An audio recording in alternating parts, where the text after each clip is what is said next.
आज हम पादपों में पोषण इस लेसन के अंतिम 2 बिंदुओं का अध्ययन करेंगे, जिसके अंदर से पहला बिंदु 1.4 मृतजीवी, इसके बारे में हम अध्ययन करेंगे।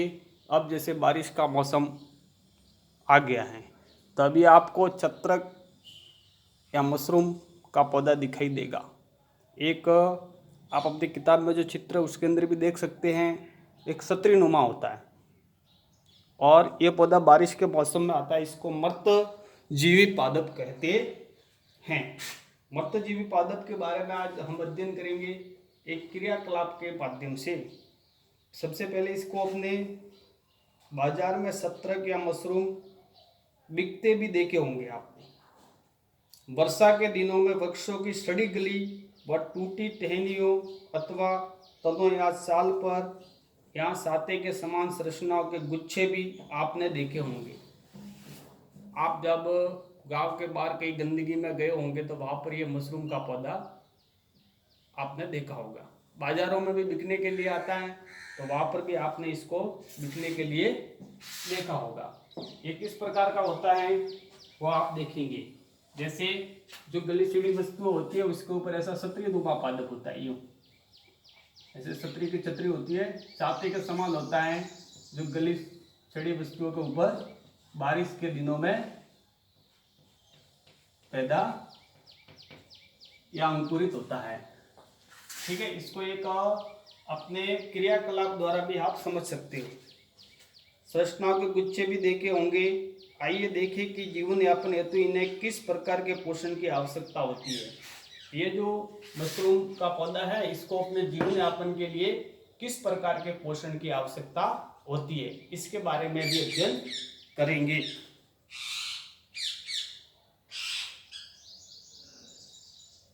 और वे उन्हें कहाँ से प्राप्त होते हैं। जो उनको पोषण की आवश्यकता होती है वो उनको वहाँ कहाँ से प्राप्त होता है। एक क्रियाकलाप करेंगे हम, अपनी किताब में है, मैंने शॉर्ट में लिखा है, आपको उसको पूरा पढ़ना है। 1.2 ब्रेड, जिसको हम डबल रोटी भी कहते हैं, जिसका चित्र भी आपकी किताब में दिया गया है, आप उसको देख सकते हैं। और ब्रेड लगभग सभी इसका उपयोग करते हैं। ब्रेड यानी डबल रोटी का एक टुकड़ा लेकर उसे जल में भिगो लें।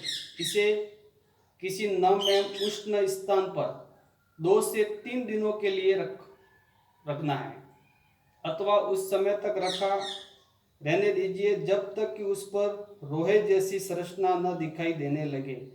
ये धब्बे किस रंग के होते हैं? एक रोहे जैसी उसके ऊपर, डबल रोटी के ऊपर एक संरचना आ जाएगी, जो जाले के जाले होंगे और धब्बे धब्बे हो जाएंगे। ये किस रंग के हैं? किस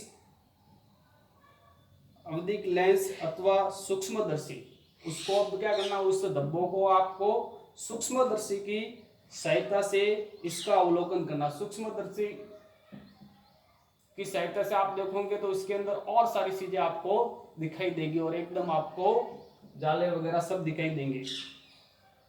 और इसका अवलोकन करना, आपने जो अवलोकन किया है उसको नोटबुक में लिखना। बहुत आपको रुई धागों के समान संरचनाएं दिखाई पड़े। आपको कैसी संरचना दिखाई देगी? रुई के धागे कैसे होते हैं? रुई के धागों के समान ऐसी संरचना दिखाई देगी। जैसे ब्रेड का टुकड़ा है, इसको हम भिगोएंगे तो इसके ऊपर धब्बे हैं, फिर ऐसे जाले के जाले दिखाई देंगे जो रुई के समान होंगे, एकदम सफेद रंग के होंगे, सफेद रंग के। और ये जो धब्बे और अंदर होंगे एकदम जाला का जाला दिखाई देगा, पूरा एकदम जाला का जाला दिखाई देगा। और सूक्ष्मदर्शी से इसको देखेंगे तो और अच्छी तरह से आप इसका अवलोकन कर सकते हो। और इसके अंदर क्या क्या दिखाई दे रहा है उसको आपको अपनी नोटबुक में नोट करना है। यह जीव कवक या फजाई कहलाते हैं। इन जीवों को क्या कहेंगे? या तो कवक या फजाई कहलाते हैं। इनकी पोषण प्रणाली अथवा पोषण विधि भिन्न प्रकार की होती है। इनकी जो पोषण की विधि होती है वो एक प्रकार से भिन्न प्रकार की होती है। अभी तक हम पादपों और पौधों के बारे में अध्ययन करते थे, उनसे इसकी पोषण विधि एकदम अलग प्रकार की है। ये मर्त एवं विघटनकारी सड़ने गली वस्तुओं, जैव पदार्थों की सतह पर कुछ पाचक रसों का स्राव करते हैं तथा उसे साधारण व विलेय के रूप में परिवर्तित कर देते हैं। ये उनके ऊपर से ही रस को स्रावित करते हैं, उसी का पोषण के रूप में प्रयोग करते हैं और इसको किसके रूप में, उसे साधारण विलेय के रूप में परिवर्तित करके आहार के रूप में ग्रहण करते हैं। तत्पश्चात वे इस विलेय का भोजन के रूप में अवशोषण करते हैं। इस प्रकार की पोषण प्रणाली जिसमें जीव किसी मर्त एवं विघटित जैविक पदार्थों से पोषण तत्वों को प्राप्त करते हैं, उन्हें मर्तजीवी पोषक कहलाते हैं। ये क्या करते हैं, गली चढ़ी जो मर्तजीवी होते हैं उन्हें कहेंगे। इन्हें क्या कहेंगे, यह जीव कवक या फजई कहलाते हैं, जिसमें जीव किसी मर्त यानी जो मर जाती है कोई वस्तु, जैसे कोई पेड़ पौधा है, किसी की टहनियाँ हैं, सड़ने गलने लग जाती हैं, एवं विघटन जैसी जैविक पदार्थों से पोषण तत्व प्राप्त करते हैं, उससे अपना पोषण ये प्राप्त करते हैं, तो इनको क्या कहेंगे, मर्तजीवी पोषण कहलाता है। ऐसा पोषण क्या कहलाएगा, मर्तजीवी पोषण कहलाता है। आवास एवं पोषण तत्व एक दूसरे के साथ बांटते हैं, इसे सहजीवन संबंध कहते हैं। जैसे आवास यानी रहना और पोषक यानी अपने लिए पोषण के तत्व प्राप्त करना, जीवित रहने के लिए, विकास के लिए एक दूसरे के साथ बांटते हैं, इसे सहजीवी संबंध कहते हैं। इसके बारे में भी अध्ययन करेंगे हम।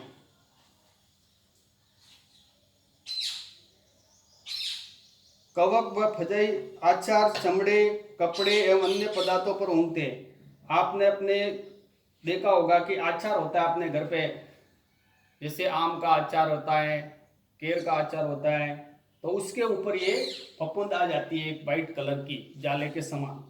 समड़े, कपड़े एवं अन्य पदार्थों पर ऊँघते हैं, और बहुत सारे पदार्थ हैं जिनके ऊपर भी ये आ जाती है।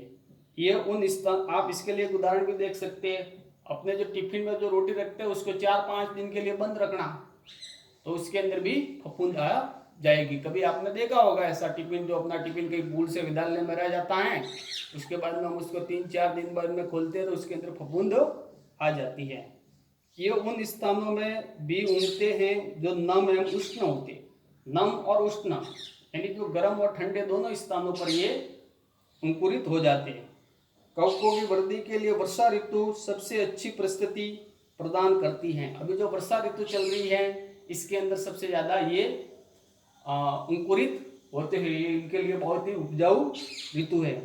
इसी कारण वर्षा ऋतु के दौरान अनेक वस्तुएं कवकों की वृद्धि के कारण खराब हो जाती है। अनेक वस्तुएं ऐसी होती है जो वर्षा ऋतु में खराब हो जाती हैं या नष्ट अथवा अनुपयोगी हो जाती है। अपने अभिभावकों से कवक द्वारा होने वाले नुकसान पर चर्चा कीजिए। आप भी अपने, जैसे आपके माताजी पिताजी जो हमारे अभिभावक हुए, आप उनसे भी, अपने माता पिता से भी इसके बारे में चर्चा कर सकते हैं। वो भी आपको बहुत सारी जानकारी इसके बारे में बता सकते हैं। सामान्य कवकों के बीजाणु वायु में उपस्थित होते हैं। ये कहाँ पर उपस्थित होते हैं, ये कहाँ पर स्थित होते हैं, तो वायु में होते हैं, ये ध्यान रखना। जो नम एवं उष्ण हो वे अंकुरित होकर नए कवकों को जन्म देते हैं। उष्ण या नम वातावरण में वे अपने जैसे नए जीव को जन्म दे देते हैं। क्या अब आप बता सकते हैं कि हम अपनी वस्तुओं को कवक द्वारा खराब होने से किस प्रकार बचा सकते हैं? ये अपने लिए प्रश्न है कि हम अपनी वस्तुओं को खराब होने से किस प्रकार इसको बचा सकते हैं।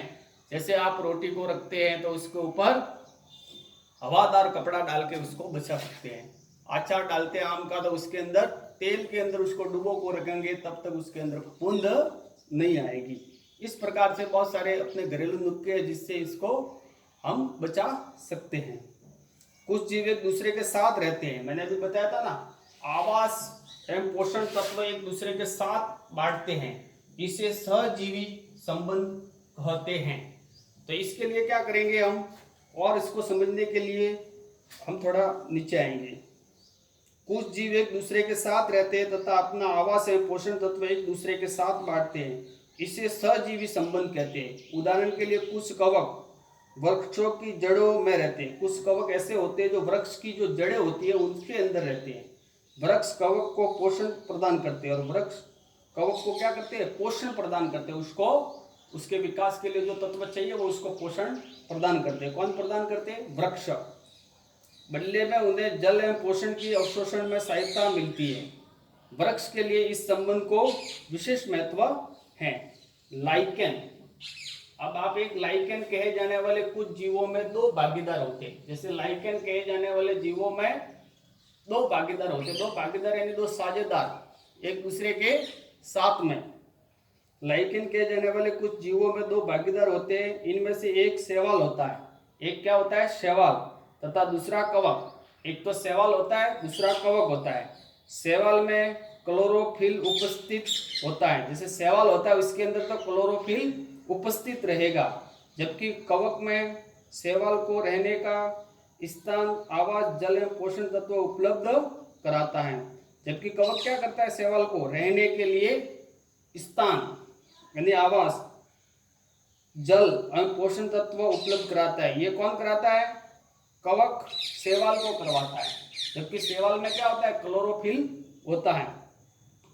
तथा बदले में शैवाल प्रकाश संश्लेषण द्वारा संश्लेषित खाद्य कवक को देता है। अब क्लोरोफिल उसके अंदर है शैवाल के अंदर, तो वो प्रकाश संश्लेषण की क्रिया द्वारा भोजन बनाएगा। उस भोजन को वो कवक को देगा, तो उसको भी पोषण प्राप्त होगा। अब आपका दूसरा पॉइंट है आज के अध्ययन का, मृदा में पोषण की पूर्ति किस प्रकार होती है।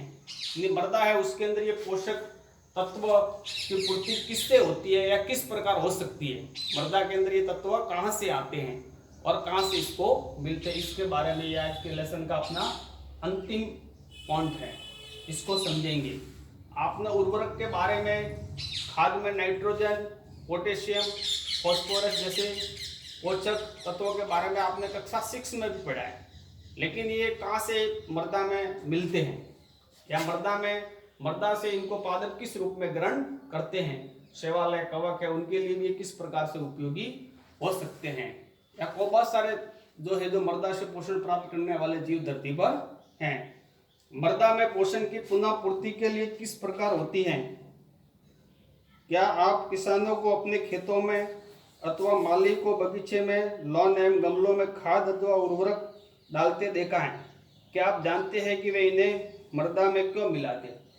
जैसे आपने देखा होगा, जैसे माली होता है वो गमलों में है या अपने बगीचे में है, हाँ, या बागवानी में है, वो उर्वरक मिलाता है। किसान को भी आपने देखा होगा जो खेत के ऊपर क्या करता है? फसल के अंदर उर्वरक को देता है। वो क्यों देता है?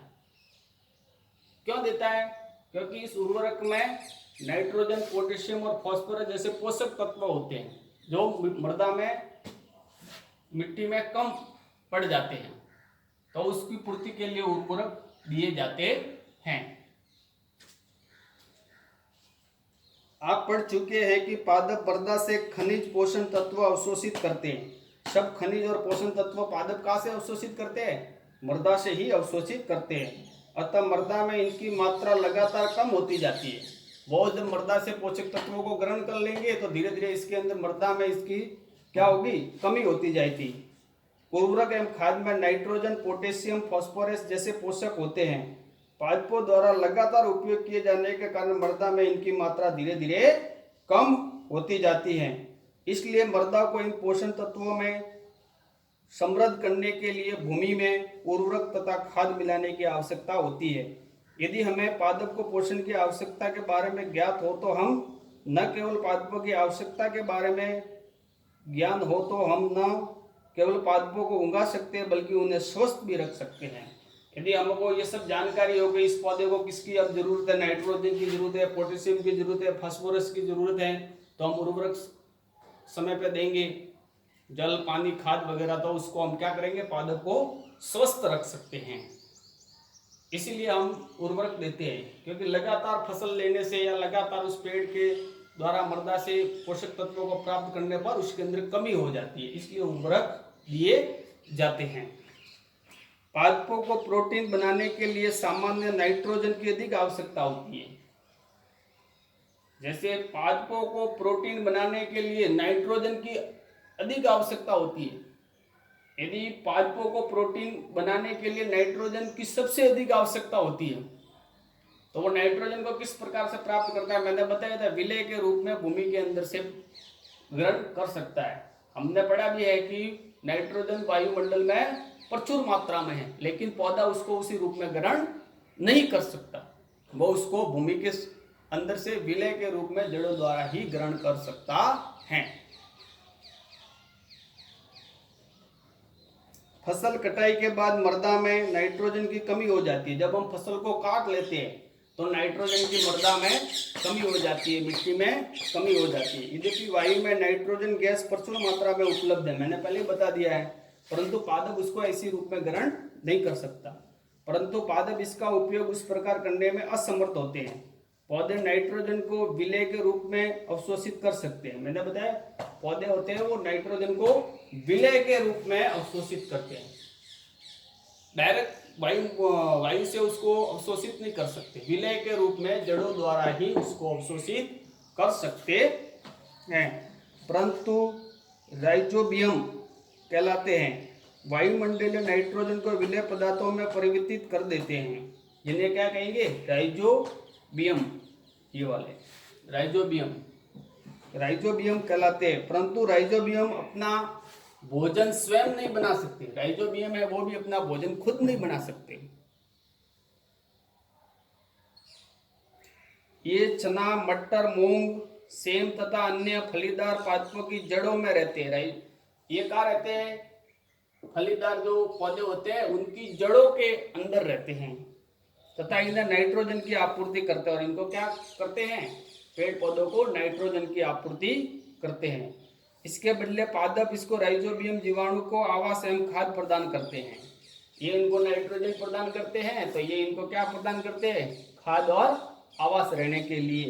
अतः इनमें सहजीवी संबंध होता है। इसमें क्या होता है, सहजीवी संबंध होता है, जो हमने पहले भी आपको बताया।